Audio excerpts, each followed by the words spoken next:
Jaune rubbed his forehead. He could feel the dog headache forming, though for once it was less to do with soul-crushing despair, and more the heavy books before him.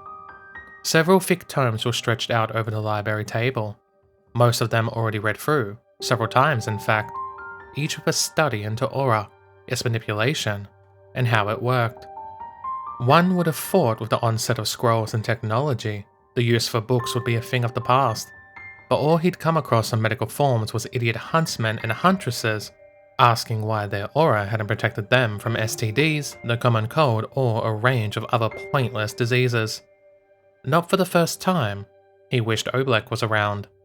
The man was a walking dictionary in his own right, and just loved to find the answer to any question he didn't know the answer to. Unfortunately, he was still on leave, and from what Jaune heard, it was something of grief related. Perhaps a loss in the family. He wasn't sure. Hell, maybe it happened every repeat and he hadn't noticed. My attention tends to be on a certain raven-haired woman around this time. Not in a good way either. With a sigh, and a mental reprimand for trying to escape the task at hand, Jaune leaned back over the book and began to read. While aura's protective properties shielded individuals from physical harm, its protection does not extend to elements of biological, psychological, or toxicological. This could be tested and seen in everyday life, as even those with prestigious auras suffered from illness, stress, and the effects of alcohol. I guess that explains why I could still be drugged. Then again, if aura didn't work that way, there would be no medical treatment beyond bandaging a wound and hoping for the best. While those with aura can contract illness, it is worth noting that even in the most extreme and life-endangering cases, a person's aura does not suffer. In some way, aura offers no protection against illness. Illness does not drain aura in turn. Naturally, this is of little benefit to those about to die, but does work to remind huntsmen that even when badly ill or suffering an infection, they can still rely on their aura in the event of a grim attack.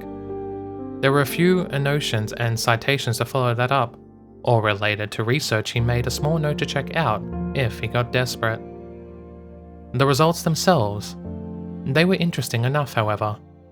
If illness and aura were unrelated, and Crow's perpetual inebriation was proof of that, then surely it stood to reason his aura couldn't have been impacted or blocked by some kind of condition. That doesn't answer any question, though. He sighed and messaged his temples, eyes scrunched shut. It only eliminated one possibility, that he was sick and it was blocking his aura. That was a problem, since he'd been sort of hoping for that. If it was a physical problem, it would go away when I start the next repeat and got a new body.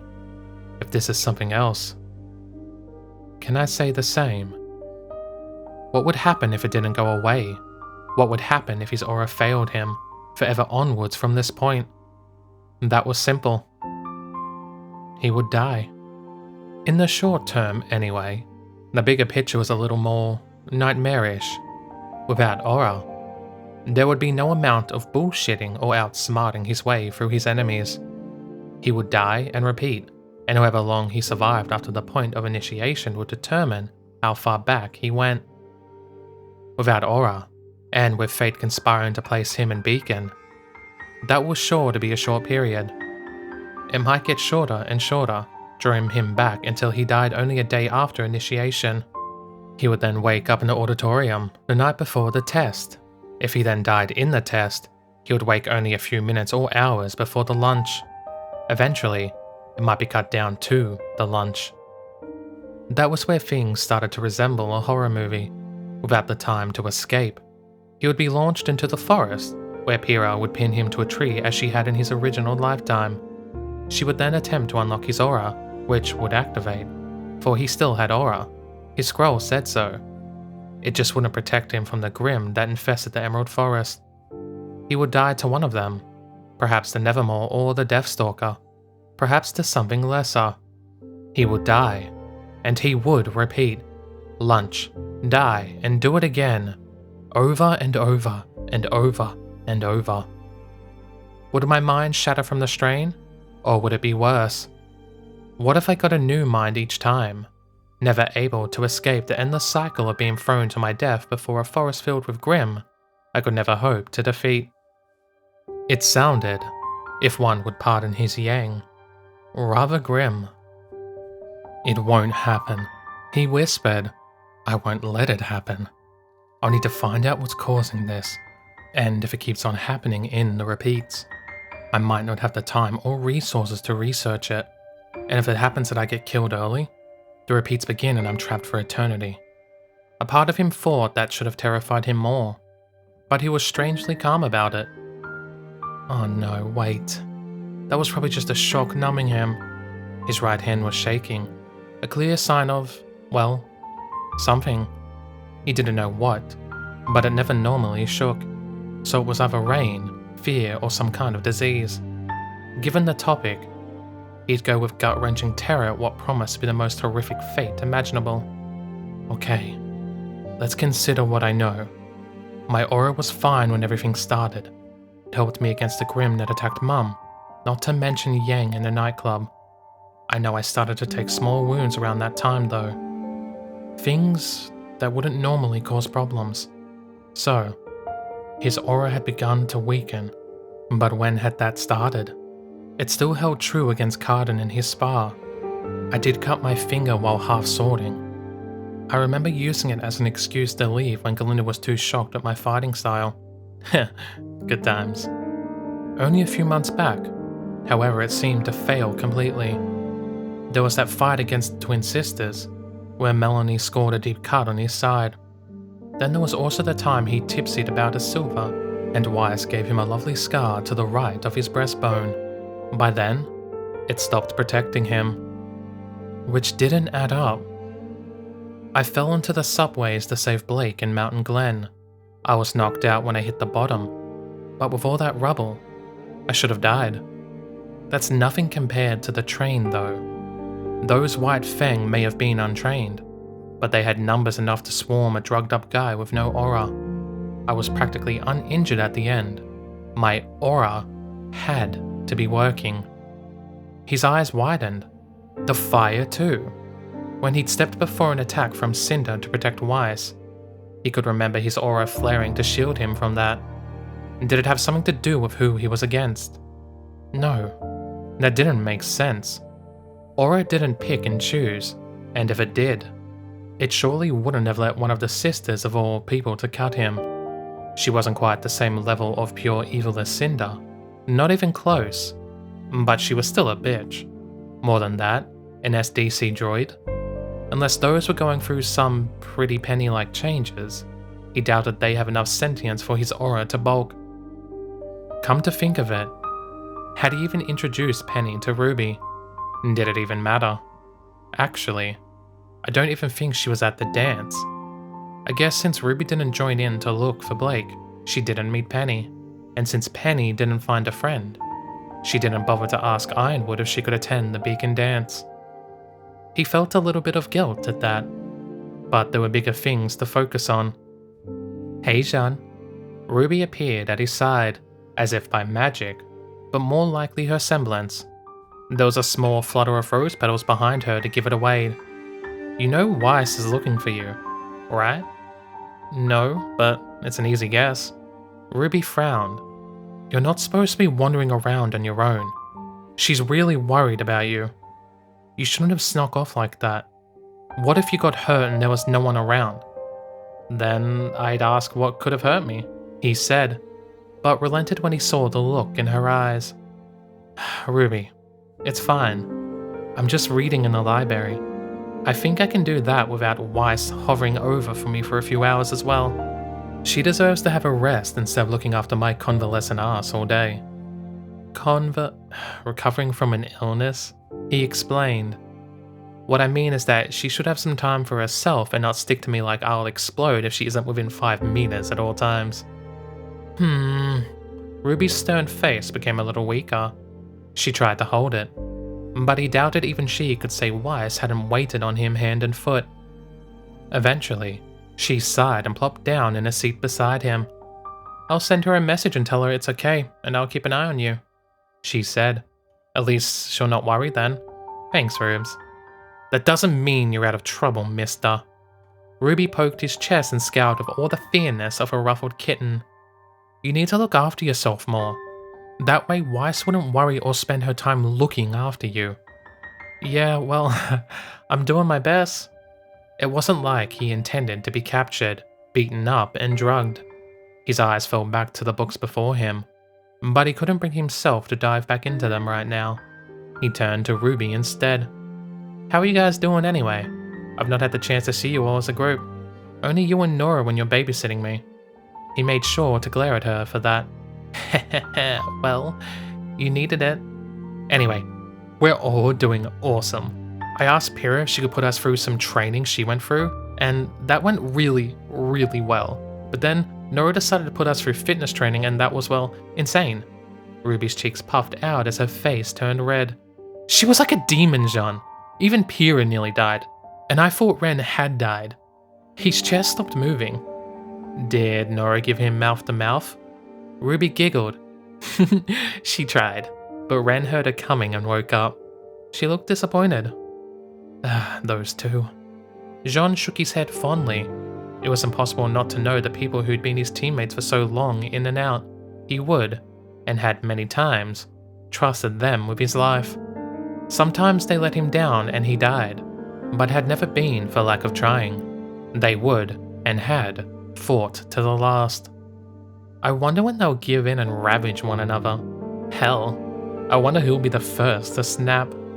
Ruby's cheeks darkened, but she smiled nonetheless. I think it'll be Nora, she said. Pyrrha thinks it'll be Ren though. She says Nora is confident in everything but him, and that she won't even make the first move. Heh, despite that they're both practically together already. Yeah, and definitely together, she said. The two of them shared a quick look and then descended into laughter.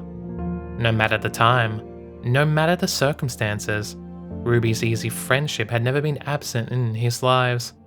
Even on the ones he'd worked for Roman in, he still ended up somehow befriending her. Back then, he'd just been a common criminal, but she saw something in him, as she always did. Hey, Jaune? She asked, voice sounding a little nervous. What's wrong? Nothing. Ruby fiddled with her fingers, eyes on the desk before her. It's just... Nora and Ren act like they fit together, you know? He nodded. Yeah, it's pretty obvious.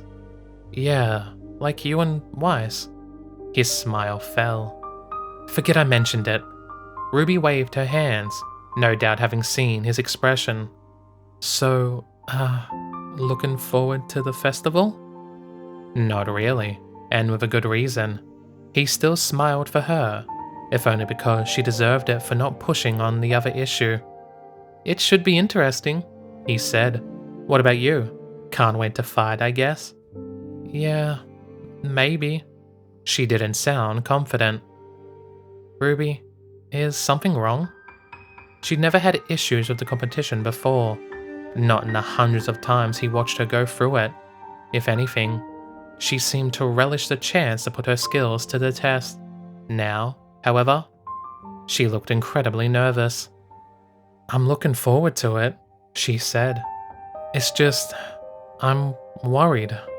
About what? About how I'll do. Ruby let out a little sigh and leaned back in her seat, kicking her legs.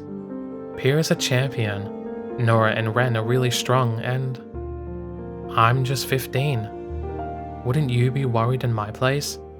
Funnily enough, he didn't think he had been, but he should have. Maybe he'd just been more self-centered back then. Still, he'd never thought Ruby suffered such doubts. She always seemed so excited about the fights. You're their team leader, Ruby. I doubt anyone has more of a right to stand by their side than you do. That just makes it worse. I'm expected to lead them, to tell them how to fight. She laughed. Tell Pyrrha how to fight? She's better than I am. Ren and Nora are their own little thing too, and they fight better with each other than they do if I give them orders. Then, don't give them orders, he said. She was right about those two. and it was a lesson he'd learned himself in time. Nora trusted Ren more than she did anyone else, even him. Ren, on the other hand, knew both their capabilities down to a T. A leader doesn't always have to lead. Sometimes the job is just about bringing them together, about being a point they can rally around. It's not that you're worried about it though, is it? Ugh. It's weird how you always seem to see through me. You do it to everyone. It's like you know us inside and out. Maybe I'm just that awesome. Ruby stuck out her tongue at him for that. Educated guess? He amended. Are you nervous because of your age? Don't be. You're as good as half the people here in Beacon. Well, yeah, but I need to be better than them all if we want to win. He chuckled. You think you'll make it all the way to the end? That's what I'm going for. Ruby grinned at him. Why? You planning to try and stand in my way? I'm not, but Weiss probably will. She was too competitive for her own good, and something like this might as well have been a magnet for her. For him, of course. The whole thing was pointless anyway. There would be no champion. Only a single winner, and several thousand losers. Are you not nervous about it yourself? Ruby asked. Not really. I don't expect to get very far in it. You're not even going to try? Her face was disheartened. This is a really rare event, Jaune. Are you sure you won't regret missing out on it? Rare? He chuckled. For some, maybe. Is that why you're trying so hard? Because it's something new? Nuh-uh. She shook her head. I'm going to try and win because I don't know if I feel bad about not trying later. Confused, he tilted his head towards her. What do you mean? Well, I know it's not going to be easy.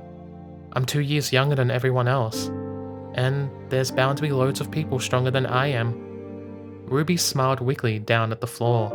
Her legs still kicked off the chair once. Even with Pyrrha, Ren and Nora, our chances of winning are pretty slim. We're only first years after all. Pyrrha's a champion, but people with 3 years more experience will still be stronger than her. They wouldn't be, but Ruby didn't know that. She thought the best of everyone, that those in the higher years would train even half as hard as she did. They didn't. Ruby was a rare breed. Why compete then? The odds are stacked against you. You said it yourself. She shrugged. Because you never know, I guess. We probably won't win, but we definitely won't if we don't try. She smiled up at him. You can't even win without trying, Jaune. You know that, right? His heart pinged. For a moment, it felt as though the entire library swayed. He feared he might fall, but placed a hand on the table to calm himself. Ruby never seemed to notice. I know that. So I thought. Even if there's no chance, I want to try anyway. I'd never forgive myself if I didn't. He struggled to breathe once more. Was she doing it on purpose? No, of course not. She didn't know. There was no way she could. It was just Ruby being, well, Ruby. Maybe that works for you, he said. But what would you do if it was an impossible task? Impossible? Nothing's impossible, Jaune. Some things are. He pushed one of the textbooks over to the edge of the table. Stop this from falling without leaving your chair. Huh? He pushed it. She wasn't even prepared and it fell to the floor with a hefty thump. You failed. Hey! That's not fair. You didn't give me a warning enough. She glared up at him, bottom lip stuck out. Would that have made the difference? You're not Galinda, so there's no way you could have actually stopped it. Not without your weapon anyway, he added, just in case she brought it up. My point is, some things are impossible. You have to give up sooner or later. I know that, Ruby whispered. I used to wish I could bring Mum back, but I know that can't happen. Her lips quivered, but her face soon became strong once more. She looked up at him, eyes flashing silver. But if something is possible, if there is even a chance, no matter how small, I'll take it. He was the first to look away. Maybe that's the difference between us then. Not all battles are so simple. Sometimes the threat is too much, or sometimes you're just too weak. Isn't knowing when to cut your losses an important part of strategy? Is that why you're not going to try your hardest in the tournament? In a way, she was closer than she knew. Won't you regret it though? She asked. He didn't answer. If you try and fail, then you were right. She nodded. You can look back on it and think, I failed, but I tried my best. No one could have done more. If you don't try though, won't you forever look back and wonder if things might have been different? Oh man, these are some fucking words of wisdom right here. His eyes scrunched shut. He couldn't meet hers. Does that change what happens? In both examples, you still lose in the end. Is it really worth investing everything you have into something when you know it won't work? Ruby nodded. I think so. His hand slammed onto the table. It made her jump, but he lurched around to face her, eyes wild. How? He asked. No. Demanded. In what way? If you know you will lose, if you know there's no hope, then isn't it better to save your strength for another chance? He took several deep breaths, awaiting her answer. It was only when he noticed her frightened expression that he backed away with a mumbled apology. It took her a while to answer, but answer she did. Maybe, she admitted. I don't know, it's just... Maybe you're right, and maybe it would be best for me to wait until I'm older and we can try again. We'd probably do better. No, we would do better. It's not like we'll become worse fighters. It's just... It wouldn't be as special though, would it? Her eyes lit up, her face too. I just ask myself, what if we won it? What if we made it all the way? I know we probably won't, but if we backed out now, I'd forever wonder if it were possible. I'd look back on this moment and ask myself, if I chose differently, if I'd risked everything, could we have made it? Not even if you could try again another time? We wouldn't be the same people. Ruby giggled, unaware of the slap she delivered. Even if we were older and it was a different tournament, I wouldn't be the same Ruby Rose I am now. I'd be a different one. Weiss, Blake, Yang, everyone. They were the same people. Every time he went back, they were the same, but they weren't. The relationships were different, as were the jokes. In his next life, Blake wouldn't look up at him with the same trust. She wouldn't go red when he teased her about the books she read or Sun's attention. Yang wouldn't smile when she saw him working on homework, or call him daddy with that charm of hers. Weiss wouldn't fit against his side, smile, and roll her eyes as though she could read his every thought. They wouldn't be the same people, not even close. I think I'd like to look back and wonder if I could have done it. Ruby continued, heedless of the turmoil he felt. If I tried and failed, at least I wouldn't feel bad. But if I never tried, I don't think I'd ever be able to forget that. He swallowed. He didn't think he could either. Even in 20 years' time, when it doesn't matter anymore, I'd still remember this, the person I was, the people we were. I'd remember it and ask why I never took that chance. I'd regret it while watching it fly away. She paused, took a deep breath and then looked towards him. Wouldn't you, Jaune? She asked. Wouldn't you regret choosing to do nothing? Anything he might have said in response was cut off as several students rushed past them. Their stampeding footfalls carried them to one edge of the library, and Ruby looked over. Whoa, Jaune, look, look! Her haunted mood was gone. She didn't wait for his response, but she shot off in that direction. He, on the other hand, looked up at a more leisurely pace. Students crowded the windows and nothing could be seen past their silhouettes, but Ruby's red cloak was enough to light the way.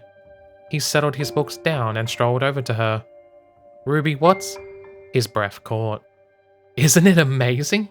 She asked, unheeding of his complicated expression. His hands were pressed to the glass, her nose too. She wasn't the only one, and it was a wonder it didn't break. It's a marvel of engineering, created by specialists and designers from all of the 4 major kingdoms. It's beautiful. Yeah. He stared up at it. His eyes hardened.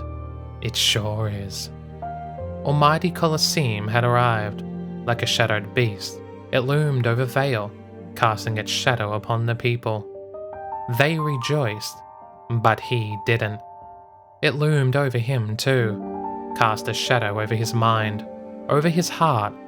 It felt so soon, surely. He had more time left. Just a few more weeks, a few more days, a few more hours. His mouth was dry, no amount of swallowing changed that. This life, the life he'd come to love more than any other, it would soon be over. If that were to happen and he began anew, could he look back on this life without hating himself? Could he look back at what he lost and condone never having tried? Could he look back without regret? Could he accept losing them? No, he could not. I can't wait to set foot on it. Ruby breathed. I bet they have rides and stores, and games. Do you think? Her voice cut off. She let go of the window and looked around. Silver eyes filled with concern. Jaune? He was nowhere to be seen.